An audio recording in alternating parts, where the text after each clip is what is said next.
Stop motion's been around since 1890s, and the animation industry has evolved quite a lot since then. A few of my favourites are Nightmare Before Christmas, Coraline, and I really love the old school Wallace and Gromit animations. So in this video, I'm going to have a conversation with my good friend and stop motion animator, Carmen Bromfield-Mason. Now, Carmen has worked on lots of stop motion animations, such as Wendall Wild, Robin, The Early Man, Shaun the Sheep, The Flight Before Christmas, and she is working with Aardman Animations. We're also going to talk about her techniques, the behind the scenes, and all things animation. So, let's get to it, and don't forget to like this video and subscribe.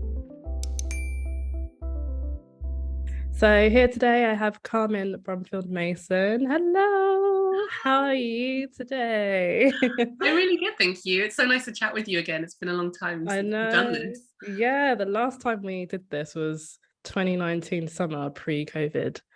So a very long time. That feels like 2 lifetimes ago. Yeah, it does. I feel like I want my life back from that time. And yeah, so I was listening to our conversation from the Culture X Craft podcast, and that time before, it was before you went away to America, and that was also before you went to start your role as a junior director on Shaun the Sheep Series 6, which I did, yeah, just before, yeah, and also you won an award, so I heard, for that series. But yeah, so like how have you been? How's like things with COVID and like working from home? Like how have you found it? Well, COVID specifically, obviously it's quite stop motion animators are in quite a weird position where we can't work from home. So when the studios shut down, unlike studio CG animators, we couldn't move that to the house and continue work. So we literally were we had to leave the studio and just sit and wait and hope that the studio would open back up. And I was actually in America when, COVID crept up on everyone, but when it really started hitting kind of March 2020, middle of March, I was in my 3rd month on Wendall Wild. And they,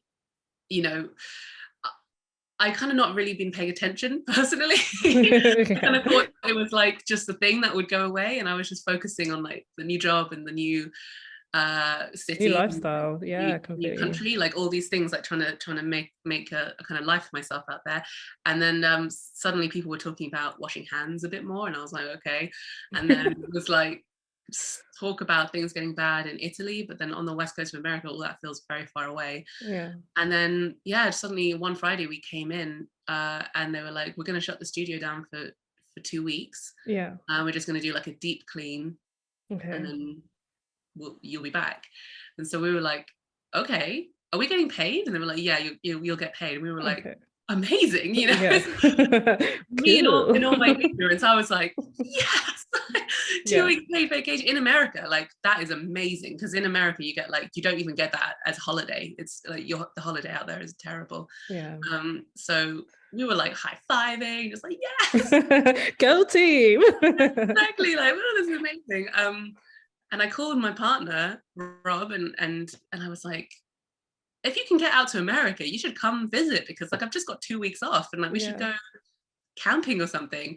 And he was just like, I think you need to come home. And I was just like, I don't think anyone realized how serious it was. We're like, oh, we'll go away, it'll be fine. Like, everyone's like just over exaggerated, and now it's just like 2 years later. Like, well, the crazy thing is I decided to go back, and then I locked myself out of the country because Trump at the time made this rule that like no one could come in unless they were like a citizen, American citizen. So I left, saying to my team, like, yeah, I'll see you soon. Sorry, I'll be back in 2 weeks. And then that was the end of the project for me. And like I left everything there. Like I left with a suitcase, and I had like my apartment was there, all my furniture, all my clothes, and everything. So it was weird, but but I was on the other side of the world. I couldn't obviously shoot anything.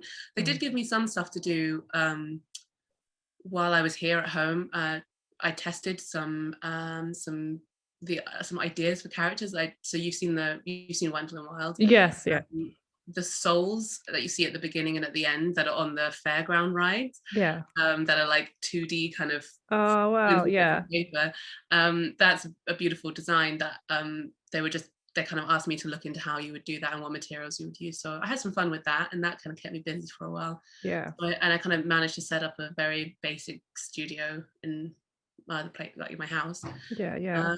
But that was the most I could do, really. They took it one step further in Portland, where they actually managed to send the animators puppets so that they could test, like fully test in their homes, and they got cameras and lights out there. So I think for like 3 months, a lot of the animators were doing at least testing things in their own apartments. So but I think Netflix were really against that at first, because they were like, we don't want the puppets to leave the studio because the secret would be out, kind of thing. And I think in the end, the production team convinced them. They were like, well, you can keep paying these guys for nothing, or you can get them to do a bit of work, Yeah, exactly.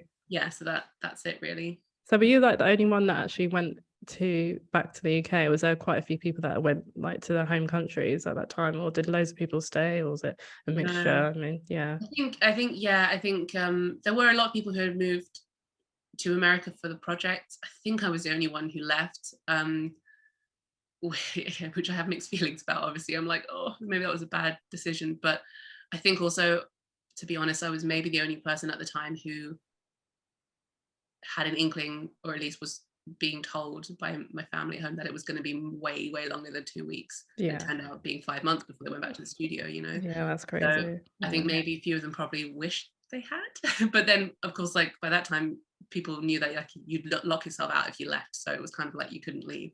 So I was the only one. I was really sad about it for a really long time. Oh yeah, of course. But like the show that's so good, and like your work is I want to obviously see more of the work that you've done, which I guess goes on to like, how are you feeling about the release of like Wendall Wild? Like I've just watched it today, and I thought it was like a really nice to see like diverse characters. I thought that was just like not just in terms of like race, but in terms of like transgender as well. And I think for stop motion as well, but animation as a whole, just think it's like such a step forward in the industry. So like just tell me about your experience on the show. I think it'd be really cool. I am really proud to have been part of it, even in just a small way. I when I was approached about it I think must have been 2019. The thing that really, I was shown some concept art, and I was told kind of the story roughly. And that was like, that's what struck me. The first thing that struck me was, I was like, wow, these are like characters of color. I've never seen that before, and there are some, like Aardman have done, some background characters and some mainish characters, but certainly. And I guess that's true. So there are some people of color in kind of Paranorman and stuff like that, but they've never been at the foreground. They've never been like the main character or the supporting character. And the crazy thing about Wendall Wild is that it's so diverse that it's taken the norm and like switched around. So instead of having 1 or 2 black characters, it's like 1 or 2 white characters, and you kind of go, whoa, it's actually easier to like name the white characters than the characters.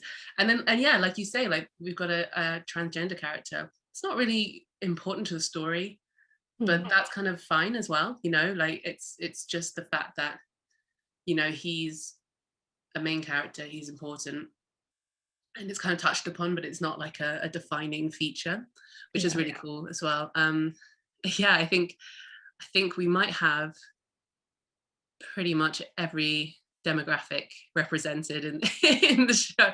The unrepresented people, minorities are like represented to like in this film. I think it's just, really nice. I think they've like Henry's like ticked every first. I think he's just done it all, which is great. And there's no explanation for why that is. It's set in Bank, which is it looks like somewhere very far north. It's very cold, there's lots of snow. It's not where you would expect to see people from, who look like they have like African or Indian heritage or anything. But like, you don't really question it, I think, anyway. And yeah, I did get to meet Henry because he was he's on the floor, he was in the studio every day. A lot of the time directors, specifically I guess for animation, there's a tendency for them not to be in the studio. So like Wes Anderson directs from a whole different countries sometimes, because animation is so slow, you know. Like if you were going to be there every day, you'd have to give up a year and a half of, you know, your life. And a lot of these directors are kind of multitasking. So I'm not sure that, I don't think Guillermo del Toro was on the set. Certainly not every day. For Pinocchio. Pinocchio, right. yeah. But Henry was there. He's completely, this is his baby, you know, he's not spinning other plates or anything. So that was really nice, because I have worked with, I've worked with some directors who have had to kind of feed through an animation director who then directs me, you know. So it's actually really nice to be completely just face to face with the director and get what he wants completely. And obviously, I mean, Henry Selick is like a legend in the animation industry. It's specifically the stop motion industry because of James and the Giant Peach and Coraline and Nightmare Before Christmas. Exactly. These are all things that we've all grown up with, and it was just like, I can't believe I would have been so starstruck about it. I was terrified. My first day was my first day in my new apartment that I found. It was the first day I literally dropped my partner at the airport and then went straight to work. So I was just like, and then I just went straight into it. And you know, Henry's has a reputation for knowing what he wants and being very like forward about it. And some people have found him tricky to work with. Some people have had absolutely no problems at all. But I've heard a few things that kind of made me quite like nervous about it. But I have to say, like, I had just the best experience with him. I found him really engaging, and he didn't know me at all. You know, I was just kind of like a bit of a risk for production to even consider hiring me. So, and you know, he'd worked with people on Coraline. There were people on this film who have just been like seasoned animators since like it became a proper industry, really. So I was like one of the real newbies, and it didn't feel like he treated me like that. You know, he always really wanted to know what I thought and what I felt about how a scene should go or a shot should go, and was very open to me like having input, which was really nice. Good. Really good, because sometimes, you know, it can be, and I don't blame them, but some directors, they know exactly what they want and that's fine, and then they just kind of tell you and then you do it and that's okay. But it's nice when there's a bit of flexibility and you can say, oh, how about we try it like this, or I kind of imagined it maybe it was like this, you know. And that was great, especially because some of my first shots were with Kat, who's the main character, which was amazing, terrifying at the time, because I'd also never animated on singles. In terms of working in America and working in the UK and your experience in the industry, what is the difference between the two, I guess, industry houses of animation, stop motion animation? How did you find it working on Wendall Wild compared to like Aardman? It's interesting because it's very similar and also completely different. So I want to give an example. So for example, if I animated a shot at Aardman, I would let the assistant directors know. It would be sent upstairs to edit, where the director would see it on his own, and then I'd be called in and he'd give me his feedback, and I'd take notes or whatever. Maybe I'd have to do it again, maybe I wouldn't. And that's kind of, and then I'd go back downstairs and do it again, or do the next shot. So, but on Wendall, if I finished a shot, I would let the AD know and they'd send it upstairs. But they did 2 screenings every day of shots that everyone had animated. So first thing in the morning and then directly after lunch. And this was open to the whole crew.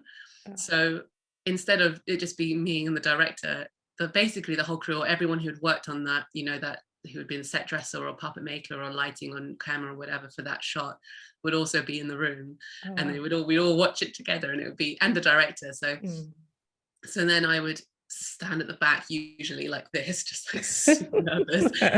Please like my stuff. Yeah. It's so intense when you have meetings with everyone. I know, yeah. Yeah, it is. And it's really like you just feel so bare and like vulnerable. And Henry's sitting at the front, and then everyone's in rows behind, and you're in this like cinema room, and you're just like, oh my God, I hope he likes it.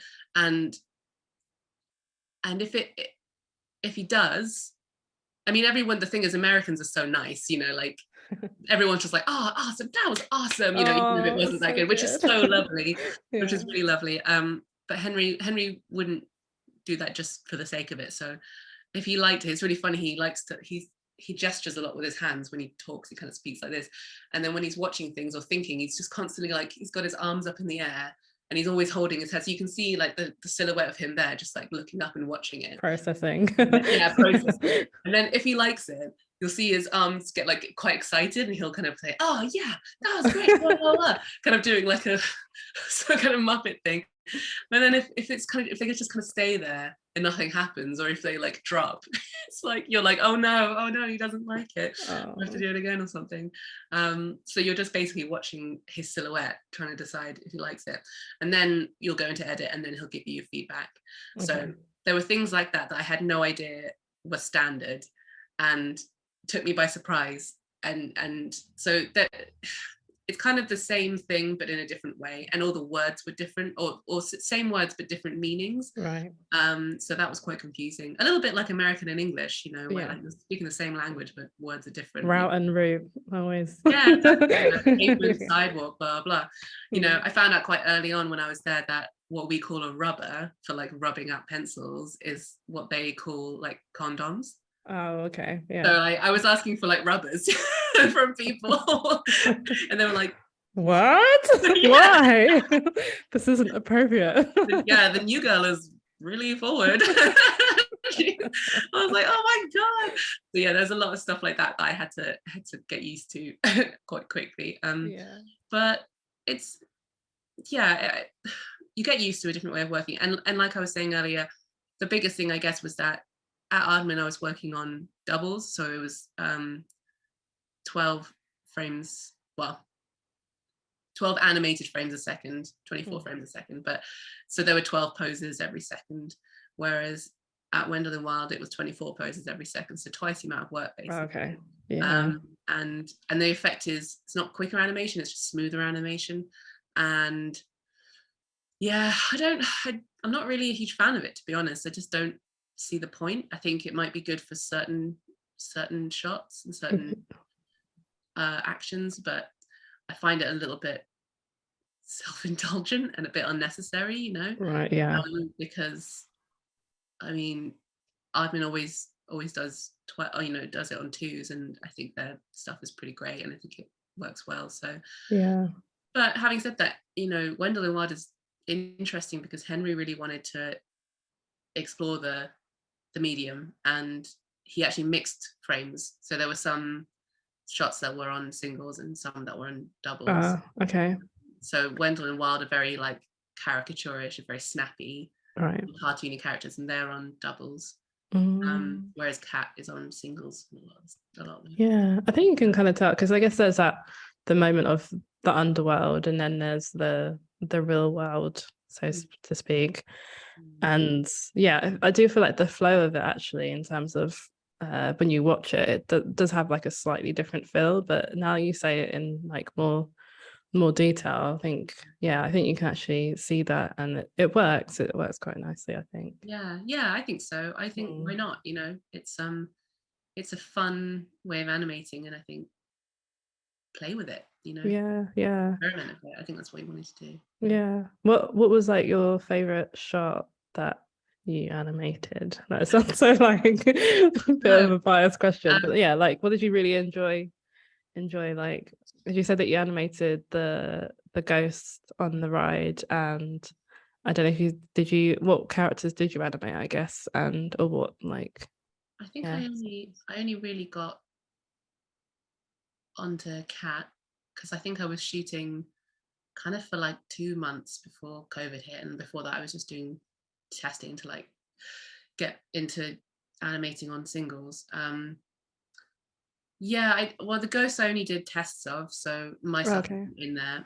But it can't really. So the the very small sequence I did do on the film is in the detention sequence. It's when her and Raoul are in detention in this big hall, and they're like writing lines. Mm. And I animated everything from when Kat runs up the stairs.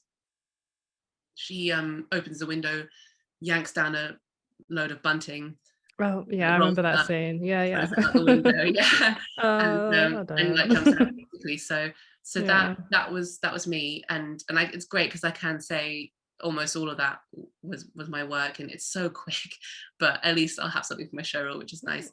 But Yeah. the stuff that was animated at earlier on in that sequence when they're writing their lines and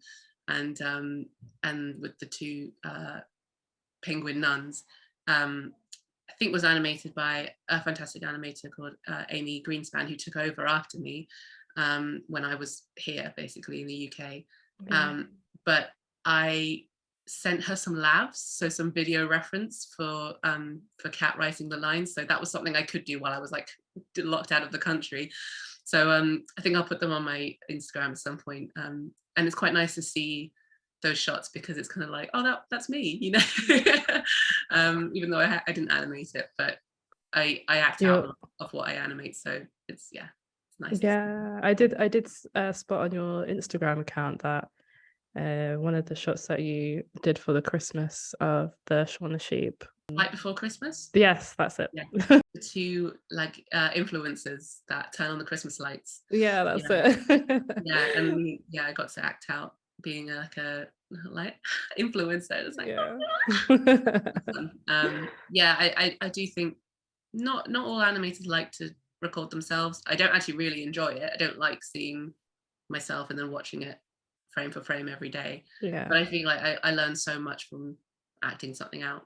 Yeah, the timing of everything and like the character of someone and we do all these little things that we don't think about completely. Everyone's got their mannerisms, I guess, and unconsciously, that's the one. We do all these like even that, like I'm like squeezing my shoulder and like because I was trying to think of something like that is I would not have thought to do that if I was just trying to think, oh, what does someone do when they're trying to think of something, you know?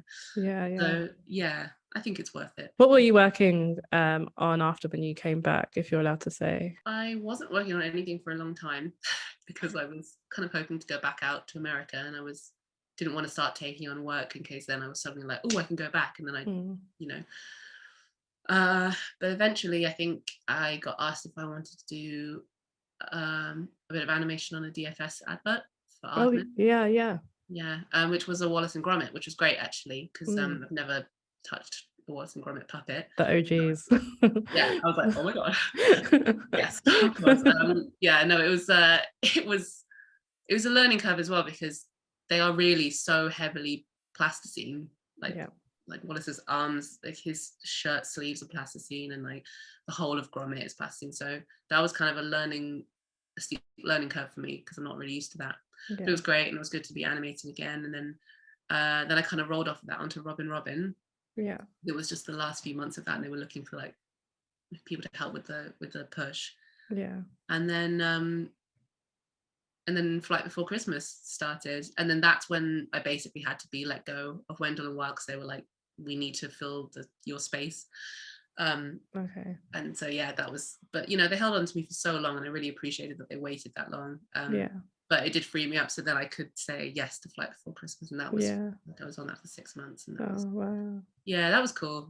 It was a nice project to be on in a really rubbish time because I don't know if you remember, it was like the beginning of the year 2021, and like we're just going into that second lockdown. Kind of like, it was like second or third big lockdown, but like proper one just after Christmas. Everyone had got COVID, and it was just really miserable. But I was working, and I think I was really, really grateful for that. And I think because we were working on a Christmas special every day was kind of Christmassy, which was really nice. That's It really kind of good. kept the spirits up a bit, you know. It was like, Love Christmas, so that's gonna like even heighten it even more. yeah. And it was like, even though it was February or January, we were like, oh, it's still Christmas in here. But yeah, it was weird times. They wouldn't put the heating on at Aardman because they were worried that the heating system that like was circulation, like ventilation, that if someone like coughed, everyone would get COVID. Oh, I We were see. just literally like working in like hats and scarves with like fingerless gloves. It was so cold.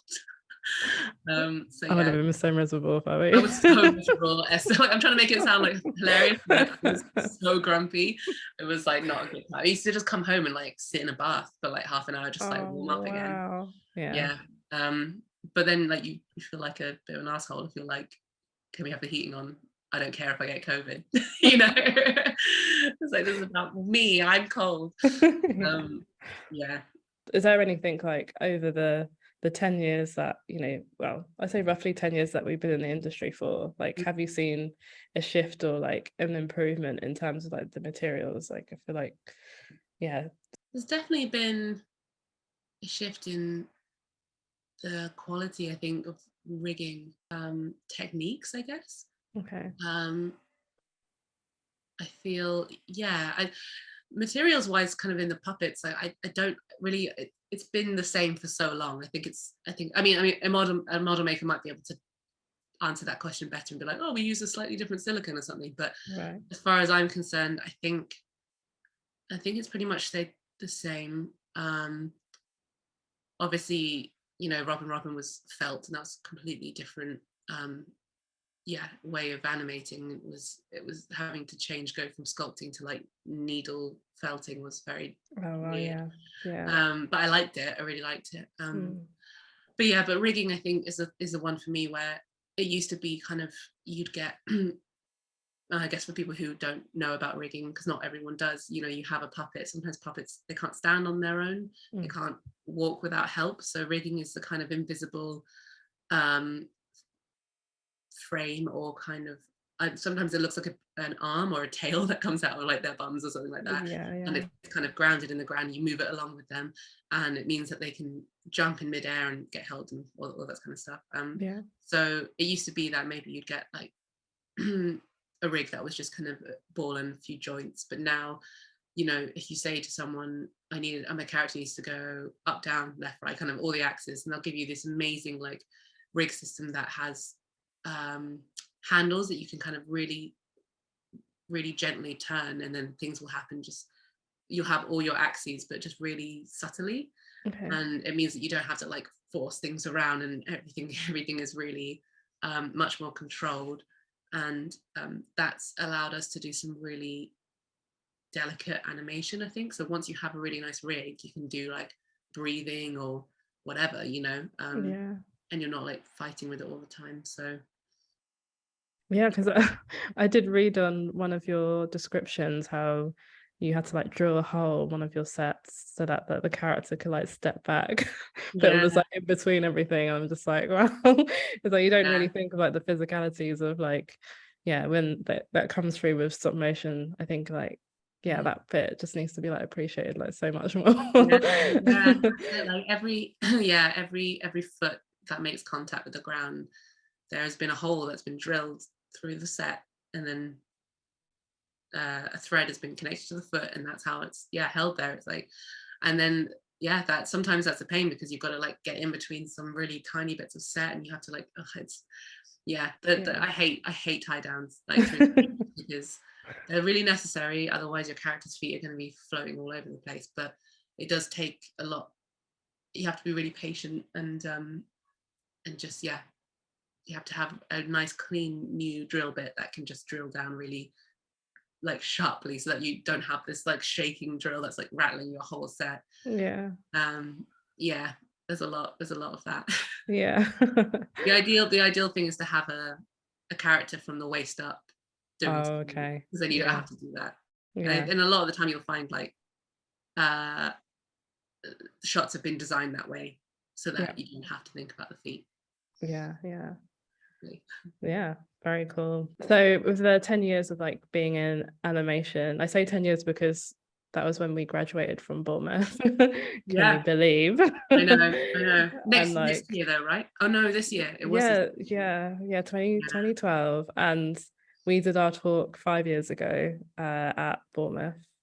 And like, yeah, it's just so crazy. Like you've done so much, so much like No, incredible work. you both have, like, it's a lot. Yeah, Yeah, it's a long time. yeah. For Where 5 years. Oh my God. Yeah, I know. Wow. You should go I back. know. It's fun. Yeah, or should we just -2? So let's just say, yeah, we haven't had a decade yet because of I think COVID like times. COVID is why like no one knows what year it is and how Yeah. long everything is taken. It's such a weird amount of time. But yeah.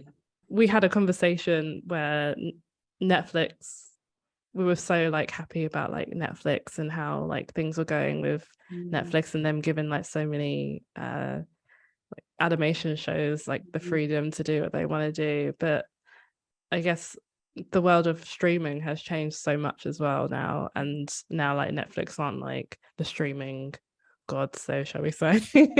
There's like obviously Amazon Prime and like Apple TV, and I guess like it just seems, I'm hoping with the way, even though that's happened, like I hope that with stop motion that there is you know, so much, well, all animation really, in terms of like a future for us. Like where would you hope to see like stop motion go? I guess I asked this question like two years ago before the pandemic happened, and you know, with Netflix kind of like giving everyone all the monies. But like now it's just kind of like, it seems like there's still like things in the work, but yeah, where do you think personally that, or where would you like to see it to go? Because I think Wendall Wild was like a good way for like diversity to be shown within stop motion. But yeah, what do you think? Yeah, I mean, I'd love to see more of that. I'd like to see more risks being taken, I Yeah, guess. Yeah, I'm hoping that, I mean, I still love Netflix. I genuinely do. Like, I think they are, I said this to you probably when we last spoke, but I think they are, yeah, they're one of the few that is investing in stop motion heavily. yeah. That's interested in it. That's interested in, because you know, Aardman are partnering with them right now. Obviously, Pinocchio, Wendall Wild. Well, yeah, of course, yeah. So they've really put a lot of money into stop motion. I'm hoping So they continue that that side they of continue. things. I think they think it's worth it, because it Yeah. hasn't, you know, it's not cheap and it hasn't been easy, because both Pinocchio, Wendell Wild, and they also partnered on Robin. Robin was done. They were all done during COVID, so you know, budgets and schedules just went out the window. I think they've been hemorrhaging money, so hopefully they'll still think it's worth it, and that they want to support the art of stop motion. But yeah, if they do, I'd love to see more diversity, more new stories, like interesting design. I think something I love about Wendall is that its design is so unique and different. I think people were kind of expecting it to look like Tim Burton-ish. I want to say Tim Burton because that's like Night Before Christmas. That's what everyone thinks of, and like Coraline doesn't quite look Tim Burton, but it's kind of along the same lines. And I think it's got a bit of that to it, but it's just something completely unique. It's definitely its own thing for sure, I think. Yeah, I mean, the concept artist is a guy called Pablo Labito. Labito. I think, Labito, something like that. Yeah. Well done, thank you. I Go wasn't next remember his last name. I only remember his first name because his work looks like Pablo Picasso kind of art. Like everything is really like 2D and angular. And yeah, I mean his caricatures are so cool. Have you looked at his work? Yeah, really good. Yeah. Really strong illustrator, kind of vibrant style. And it's funny, like whilst I was watching the credits, because I always want to, you know, support our fellow teams and artists, I had to like rewind it to see where your name was, because I was paying so much attention to like the artwork and like the behind the scenes of like, I was like, oh wait, let me just well, that's great. Like I watched it last night on Netflix, and I was so happy that the credits weren't pushed to the corner, because I was like, obviously, because I agree, like I think people should be like forced to sit through the credits because like everyone's worked so hard, but yeah, they've put so much of the behind the scenes stuff and so many time lapses and so awesome shots that you do want to keep watching it. And yeah, you might not be reading the names, but there's loads to see, and then there's a little bit at the very end, which is cool as well. So yeah, I think that's good. I mean, I want to go back to like DVD extra days, you know, with I know, like, yeah. so I'm a fan of it. But yeah, so to go back to your question, I guess, yeah, new stories from different parts of the world maybe would be cool.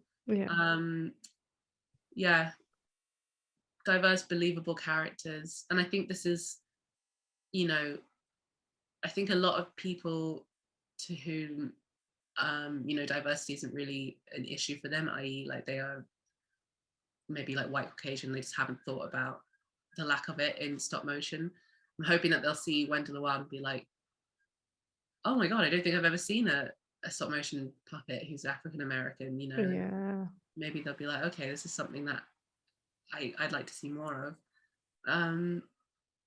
Yeah, I mean, as far as the future, it's funny, people always want to talk about the future of stop motion. And I was, you know, when we left uni, I was like, oh, have I just made a terrible, am I just going to go into a dying, you know, art form that's like, and I'll be in it for like 2 years and then the world will be like, we don't want stop motion. But as far as I can tell, there's still an appetite for it. I don't think it's really gone anywhere. Yeah, 100%. Yeah, definitely. Like I really look like I just really looked forward to seeing like Wendell Wild. When I saw the trailer, I was like, oh my god, this is like so amazing. And then I was like, oh, you know what, I really haven't watched James and the Giant Peach for such a long time, but that was just like such a good film. And I think yeah, just trying to encourage like even like my family to like watch all the like stop motions. And I think it does get like it's got a lot of what am I trying to say? A lot of people do love like stop motion, and I think to a degree where people always see, especially like when I talk to some like stranger, I'll be like at an event or a pub or like my neighbor, and I'll be like, oh yeah, I work in animation. They'd be like, oh, do you know Aardman? I'm like, yeah, I know, so like my friend like works there. And they're like, yeah, but do you know that they do this and they do that? I'm like, why are you telling me like you don't believe me? It's just so weird. But it happens like so many times. But I feel like when you work on something like stop motion, especially like somewhere that is Aardman, I think people like, it's like with Aardman, it's like they're our British like treasure of animation. I think people like really appreciate it and love and have a love for it. So it's like really cool that, you know, even after like these years, that like it's still, I think it's still thriving. I think people like have a hunger for it, especially like you were saying about the Little Chef and like other shows on Netflix that are like stop motion or like felt, and like they just like do so well because it's such a delicate art form. And it takes so much like precious time that like I think people like do appreciate a lot more than say nice. yeah I mean that's probably me personally, but no, it's interesting that you say that, because I think it's kind of 50-50 for me. Some people will be like, oh my god, Aardman. Like some people won't know what Aardman is until I say Wallace and Gromit, and then they get excited. But I think a lot of people, like even the other day I was speaking to someone who said I explained I worked at Aardman, and he was like, oh, like Early Man. And I said, yeah, I worked in anime. He said, oh, I took my son to see that and he loved it. And I was like, oh, that's really nice. Because Early Man is just like kind of it's not as amazing, nearly as amazing as some of the other Aardman films. So it's kind of got a little bit forgotten. So that was nice. And he was like, isn't it amazing? He said, like how much better everything looks these days. And I was like, yeah, I guess so. That's a good observation, because a lot of people wouldn't know the difference between like Wallace and Gromit now and Wallace and Gromit like the very first one, you know. Then he was like, yeah, like when I watched the first Pixar, I think, wow, that's so that it's so rough, you know. And then like you look at Early Man, it just looks so real. And I was just like I was like, it's because it is real. I was just like, I didn't actually have the time to like tell him, so I was just like, yeah. But I just realized that he didn't know animation was just one thing, and in most people's heads you say animation and they say Pixar, to me that's what I get a lot of. Yeah, people and go, I like, guess Disney. Pixar. Yeah, And Disney, and you kind of go, yeah, you know. yeah. Not really. Another day, not today. Yeah, because it's hard to, I think it's hard to get your head around unless you see it. You see the puppet, you see the screen, you see like moving it, taking picture, moving it, taking picture. Like, it's really hard to understand what it is unless you physically see it. I mean, I didn't, before we went to uni, I thought computer animation was like, I don't know, I thought it was like coding, where you'd like tell the computer the situation for the, like, you'd always brief it and then it would make that the would be animation. so good. Can you imagine? That would be amazing. That's Just probably the do all my future. work for me. I mean, to be fair, like, it is kind of turning into that with like all these AI robots and stuff, like making pictures these days. I mean, yeah, exactly. crazy. So like maybe in the next 5 years we'll come back and we'll be like, yeah, like now you have to be like, you basically just type in your screenplay and then it just like produces an animation for you. Maybe that's the future, But I hope not, because then we won't have our jobs. Yeah, I hope not as well. But I still yeah, I really, really hope not. I think we're still a long way away from that.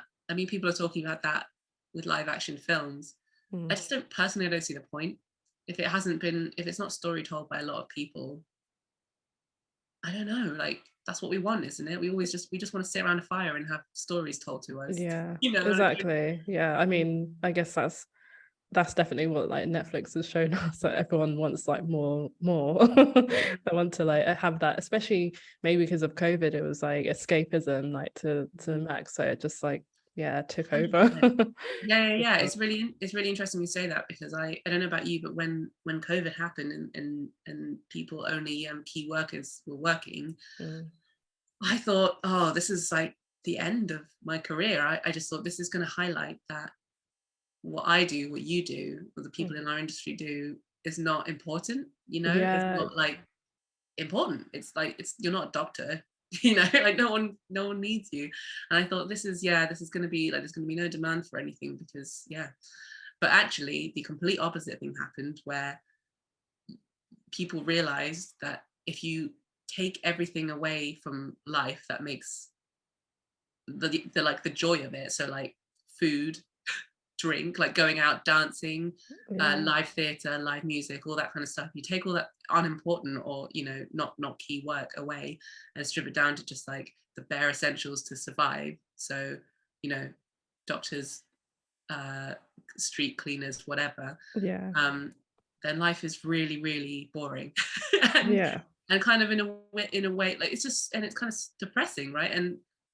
And people turned to film and TV for entertainment, because you can't just live off surviving, if that makes sense. Not really enough to just life is for living, always, like, so that every other day, like, just have to enjoy it. If that's the one thing that COVID has taught us, it should be that. I mean, obviously, depending on what privileges you have to a degree, but especially in these times. But I just think we just need so much more diverse stories and more creativity, just to appreciate our lives a bit more, I think, for sure. I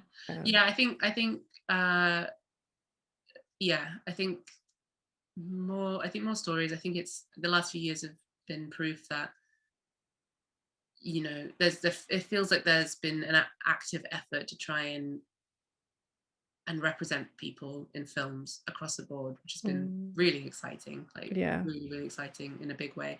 Some people don't like it, they're never going to like it, whatever, it's always going to be that way. But I think for the people that don't like it, it's because it doesn't mean anything to them. It's like the whole thing with Disney's Little Mermaid. Personally, like, I don't like that Disney is doing remakes. I think that's lazy.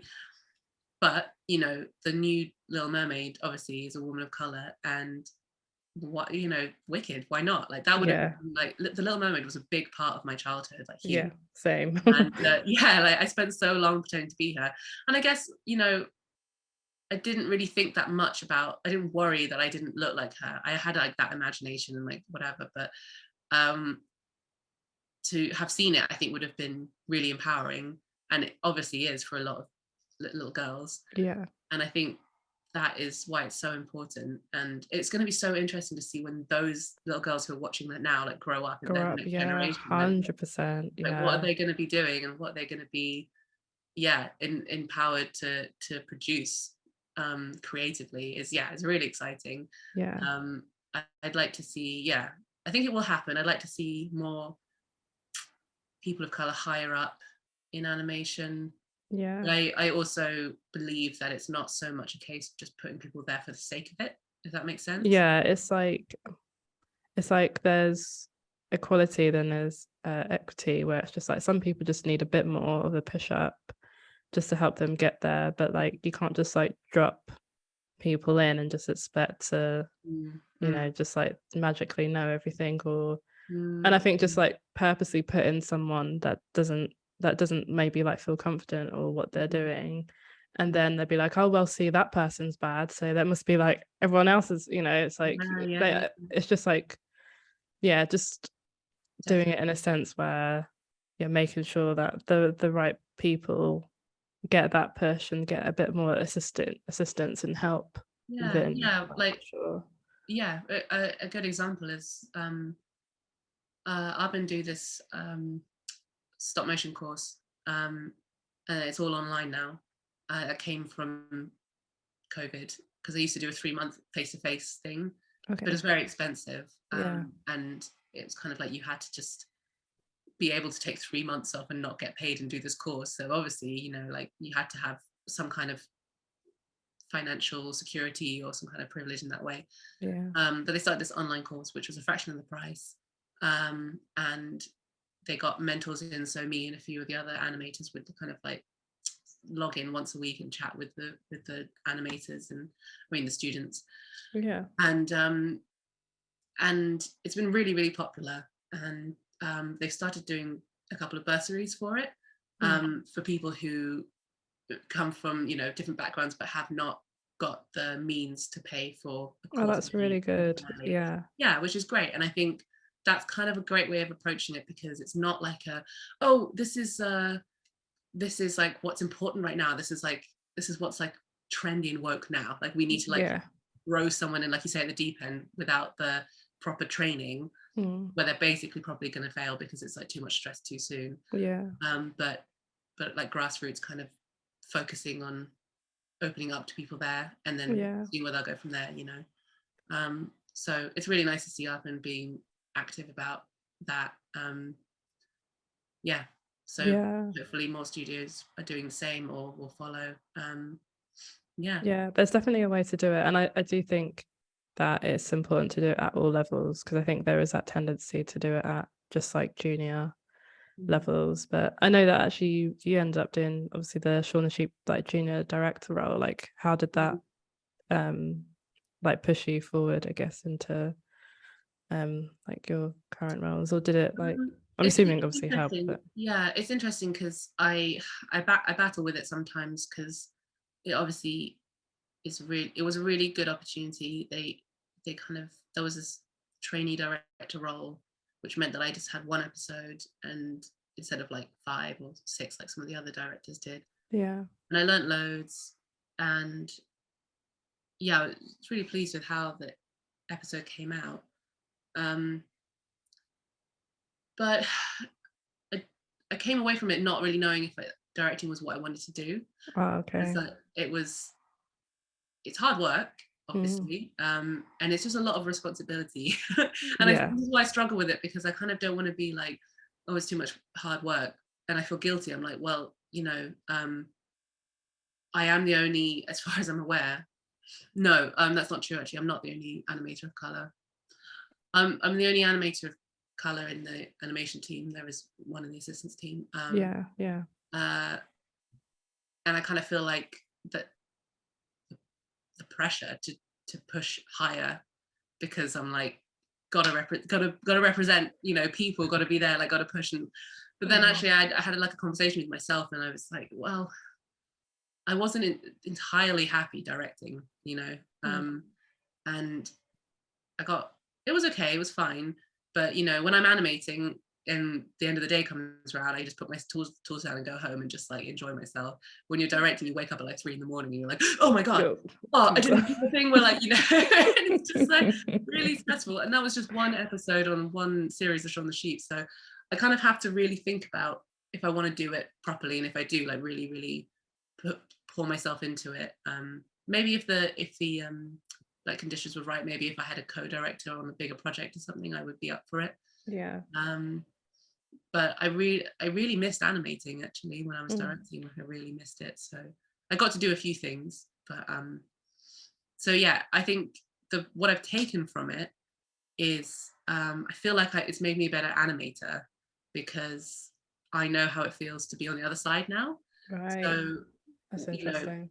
Yeah, so like when I used to brief people and think I was being kind of clear enough, but then I'd find out sometimes people would have misunderstood or misheard or something, and then I got really much better at being very clear about what I wanted, I think anyway. So when someone is now briefing me, I've learned to say back what they've said to me before I go.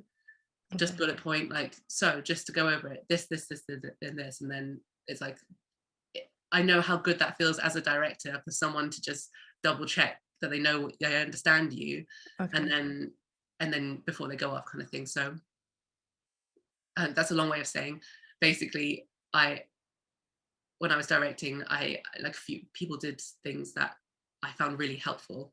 Yeah. Like that, and I've just learned to do that the other way around. Basically. Yeah. Yeah. I guess that kind of leads up to like how, where like, what do you want to do for your career? Like, where do you see yourself? You just want to, or you just kind of still thinking about it at the moment? I guess it's, to be fair, still like early days, really. Not really. Yes, it is. Come on. It's been 10 years. I don't know. It's weird, isn't it? Like, I think we kind of had this conversation maybe last time where it's so strange to think that far ahead, really. I still think very short term in like projects, you know. Yeah, I feel that's a good way, is like someone, especially being in industry, I think I've just come to terms with it now, of like the way how we work is very project to project based, so it is very hard to have like such a like huge like decade career like goal. I mean, it is good to have, but I think it's quite hard with the industry that we're in, so I completely understand like that mindset of just like, you know what, once I finish this, like, just enjoy the project and be within this project, and then I'll think about it a bit later. I think so I'm on Chicken Run 2 at the moment, and this has been my first role as a lead character animator. Okay, congrats.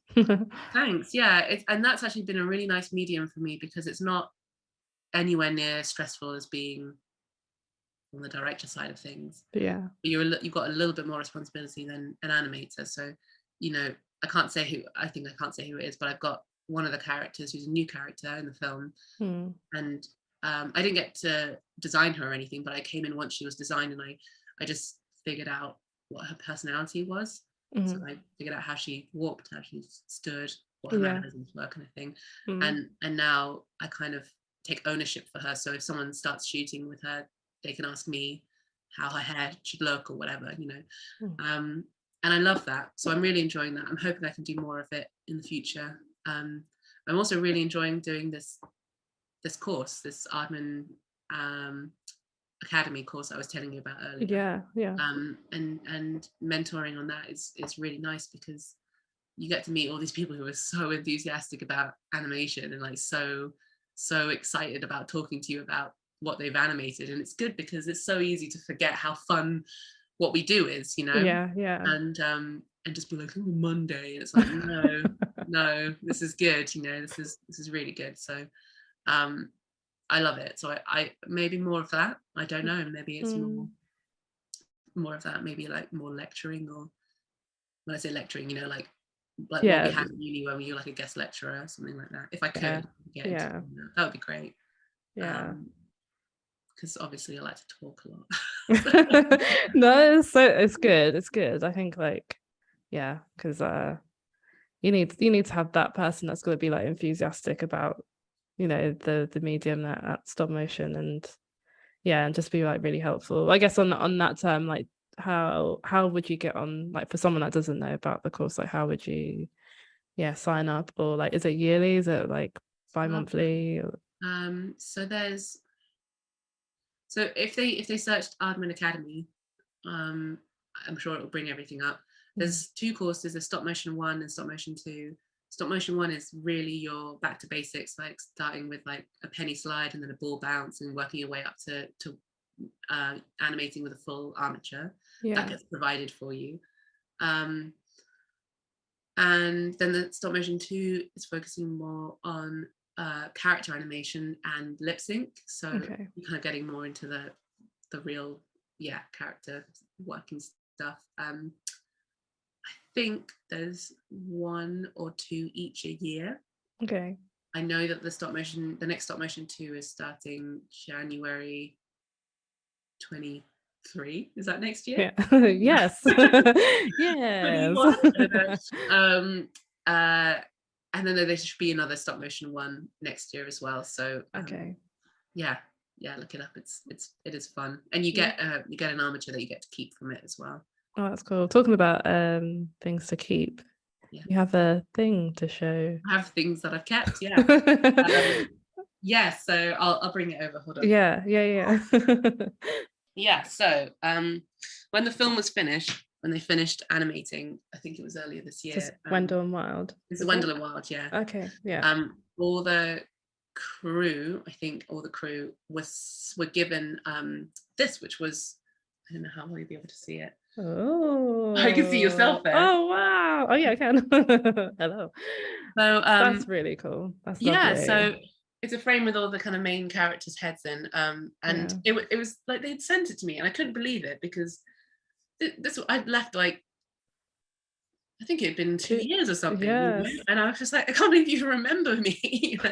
Of course they would. Oh yeah, but it's been such a long time, and I was I wouldn't have taken it personally if they hadn't thought to send me something, because I really was only on it for a few months, but it's amazing. And so it opens up. Oh, okay, wow. Let's try it. I might show you that's like that. So that's lovely. And they're all attached with magnets. So I'll show you.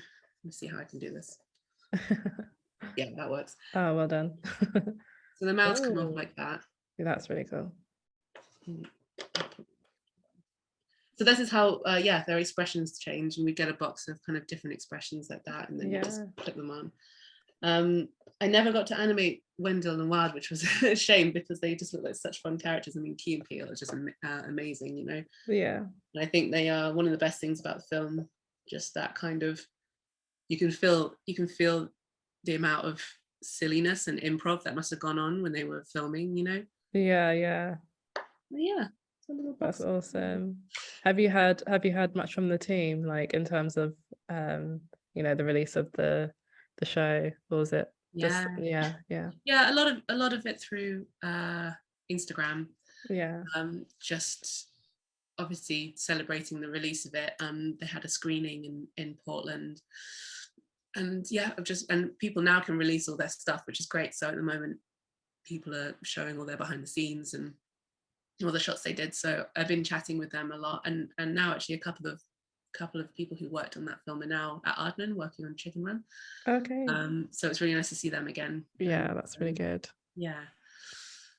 I guess I'm gonna wrap up the conversation, and I guess one last question, that is the random question that I'm going to ask now, is your favorite film, whether it be stop motion or like favorite animation, ideally, of all time, or something that new that you've seen that you're like, actually go watch that as well. It's really, really cool. The two things that come into my head are not animations. That's fine. I'm gonna say one of them anyway. The thing that I've seen most recently that I've loved has been Everything Everywhere All at Once. You know what? I still haven't watched that. Yeah. That I saw that when it came out, and it just blew my mind. And I saw it again like a few days later in the cinema, which I haven't done for a really long time. And that I mentioned that because I don't think it really matters that there isn't any animation in it. I just think everyone could learn from watching a film like that, because it is. This is my cat is about to walk into shot. So It's all good. Yeah. Hello, Kimberly. Oh. This is I think it's just such a great example of what you can do with a small budget and some insane ideas. It's like phenomenal. I think I definitely think recently, especially with like the House of Dragon and was it the Power of Rings, and I think with the Power of Rings they spent so much money, but like not many people are watching it as much as another show, even though it's still a lot of money with House of Dragons. But you know, like money doesn't really need you know, it's good to obviously like pay staff, etc., and obviously like make a show or film, but I don't think like it's mainly about the idea that is more important, that will make people more excited and it'll be more memorable. So and again, like Everything Everywhere is such an original idea. It was so nice to see an original story. And it's crazy, it's a lot, you do have to concentrate, but again, like Wendall Wild, like I don't think there's anything wrong with that. I don't think cinema needs to be dumbed down for people, you know. No, people aren't stupid. People will figure out or like do research if they really want to, if they really can't understand or watch, you know, YouTube. There's like so much stuff to behind in terms of like people talking about their ideas and where it came from. You know, it's all there. So and I don't know in terms of animation, I'm gonna do what I did last time and I'm gonna think of it like later on. But I did really enjoy actually I really enjoyed the Cuphead show when it came out on Netflix, just because it's like really appeals to my, I just love that old-fashioned kind of early like 1930s style 2D animation like that. That's exactly why I did the course that we ended up doing in Bournemouth. You know, I thought that's what I was gonna like end up working on. So you know, the stories aren't that amazing, but I just love it for how old school it is. And there is a bit of stop motion in that as well. Like sometimes there's they make 3D sets and then animate 2D on top, which I love. Oh, okay. I actually thought that was only in the games, because I don't play the games, but I've like seen like the extra I can't really call it DLC, and it's like all like stop motion to go to the like boss levels. So it's cool that they did it in the series. Right, exactly. So I know nothing about the game, but I watched some, like you said, some YouTube stuff about it, and it was really interesting. So they have used that in the series, which I love. Really appeals to my nerdy animation self. That's right. So cool. Well, thank you so much for spending the time with me to talk about all good things of animation. It's been fun. I really I love chatting with you about all this stuff. Good. Can talk about for many years about animation. Definitely many more to come, I'm sure. So if you'd like to see more animations and behind the scenes from Carmen herself, then don't forget to follow her on all her social media platforms. You can follow her at CarmenBM_animator on Instagram. Thanks for joining in our conversation, and I'll see you in the next video. Bye.